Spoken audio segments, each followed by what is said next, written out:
ain't you, nah, this ain't you. Trying to put us on, but we better to push through. They all like to wax. Hey guys, it's Lyndon, the No Bull Tradie Coach. Just a little bit more of No Bull Tradie TV today, and what I thought we'd talk about today is the idea. So the first step in any business is the idea. Now, it doesn't have to be a strange one, it doesn't have to be a new one. Most of us aren't going to invent the iPhone or take us to the moon or anything like that. But the idea is just, I can run a business. That's the idea that you need to have, and you'll have it at probably a random moment. Probably you'll be working, maybe if you're a tradie, you'll be doing some shit job and knowing the boss is getting lots of money, or you'll do something really well and think to yourself, shit, I could do this myself. Why am I doing it for someone else? But you need that idea. You need that moment where you start to believe wholly and solely that you can do this. You can have that idea lots and lots of times, and you can try different businesses, and then one business will stick. So there is a saying, obviously, out there, and I say it a fair bit, you never give up. You don't know how close you are. But that's as long as you've still got your full passion for what you're doing. Like if you have stopped loving what you're doing, or you've looked into the market well enough that you know it's not a possibility, or it's the wrong timing, that's fine. I don't believe that you can just push through all those things unless you're extremely lucky. I just think you have to have the idea.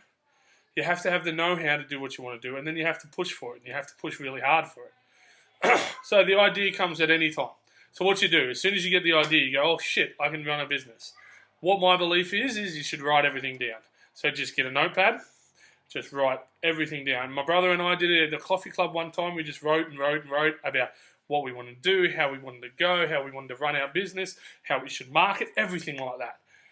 And then we did a lot of it. We didn't do all of it, but you bring it all back and you learn what you should do and what you shouldn't do.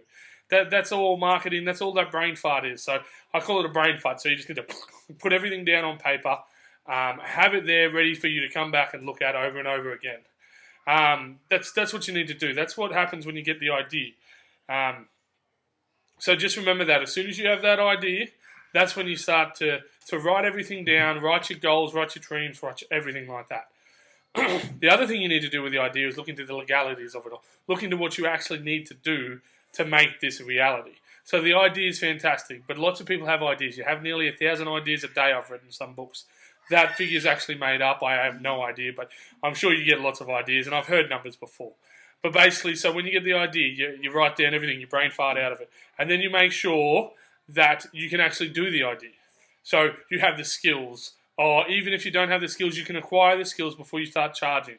Or you can acquire the skills and not hurt anybody. So the main thing here is you need to be looking after somebody. You need to have a client that wants what your idea is. It's not good enough to just have an idea because people aren't going to come rushing towards you like you probably think. You need to have an idea, then you need to find your starving crowd. You need to find people that really, really need what you have. And it's funny, in the trade game, so your idea might be, like mine was, I'm going to be a landscape company. That's not new. There's lots and lots of people out there doing it, and you're going to go into the same market as them. But you need to try and find what's different of you, and not, what's different in the landscaping world, but what's different about you. Like, are you great with quality? Are you great with ideas? Are your designs amazing? Do you just have that good people sense, that customer service side of things? Are you great running other subcontractors, so you should do bigger projects? That's what you've got to figure out after your idea pops into your head. Because when you're a tradie, like we're everywhere. Like you're not going to come into a market where there's no electricians, but you might come into a market where there's no electricians that have your creative ideas of, I mean, who was the first guy who put downlights in? I mean, he probably just came up with that idea. So, yeah, that's what you need to do. That's what you need to really think about. The idea is fantastic. Like that's a great first step, but then figure out your you. So mine was customer service. My brother and I are both great with customer service. We would rock up and people would instantly kind of like us. Maybe because we're big, cuddly people, we remind them of the Pillsbury Doughboy or something like that. But people would be drawn to us. Like I had one client once, I think I did a $44,000 build for him. And I said, oh, so what were the other quotes? Oh, we didn't get any others. Like, this is a pretty big build. Why would you not get any other quotes? You were nice. You gave us ideas. You were on time. You let us tell us what you listened when we said what you wanted. And you were friendly, and I trusted you. Done. And that was for a $44,000 job. I mean, that didn't happen every time, don't get me wrong, but it happened actually twice in 1 week, and they were both big jobs. So, but that was all because of customer service, which is my difference. My difference is this. I'm happy to talk to people. I love conversing. I love telling them my ideas on everything. As you can tell, I talk and talk and talk and talk. But that was my difference. You might be the person who's an introvert.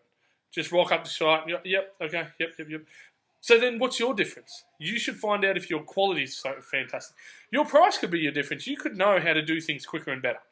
And that's when you tell them, look, my price is going to be above and beyond anyone else's for what I'm doing. They might give you unquality work, but I'll give you quality work and my price will be great. I mean, that's a throwaway line right there. My price will be great. Yours, it could be quality. Could be, look, no one does this better than me. I am the deck king. You will love my decks.